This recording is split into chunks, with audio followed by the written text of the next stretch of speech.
and in the speaking arena that you just mentioned now, stories, right? Because stories actually they stick with people for a long Yeah. time, right? So my question is, what are the kind of stories, any one that you can remember that you can give our audience today that they can go home and think over to help them make a decision? Right? Because it's about going home and remembering something, and usually stories stick. Sometimes people even remember stories more than they remember names. Yeah. That's a strange thing. So, any one of those success stories you want to share with us?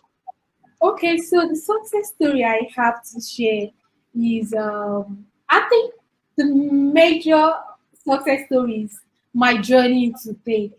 Um, even before as we started, I talked about how I got into faith. So it was on a hot afternoon in the city of Uyo.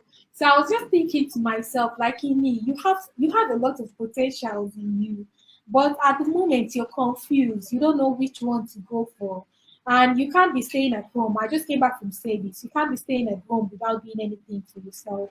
So I had to speak with a friend who runs a tech hub in Uyo. And he was like, okay, come to the office and let's talk about it.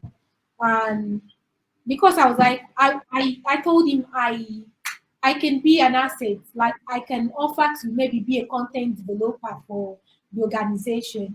But when I went there, it was no more the content development story or job that I needed.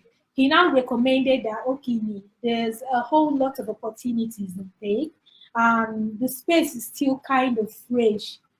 So this was like 2015.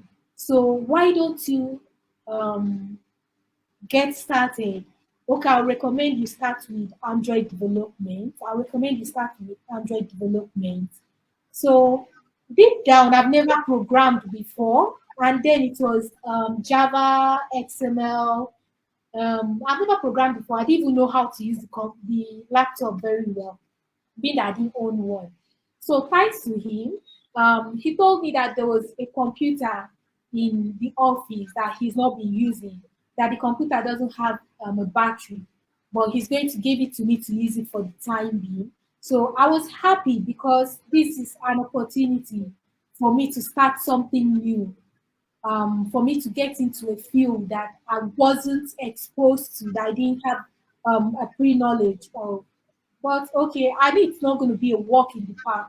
But thanks for I have people around to help me. So that's another beautiful thing with the community. When you're in a community, you can always have people to talk to.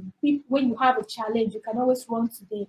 So I read insurance in school. So for anyone who has done insurance, insurance doesn't really have anything to do with technology, with tech, especially insurance in Nigeria. It doesn't have anything to do with tech. So I was like, okay, this is a new challenge for me, and I'm going to take it by the horn. Like this is a bull, and I'm going to take it by the horn. And I'm happy I took that challenge. It's been one beautiful experience for me. So I keep telling people, without that opportunity, I wouldn't be here. I wouldn't be here today.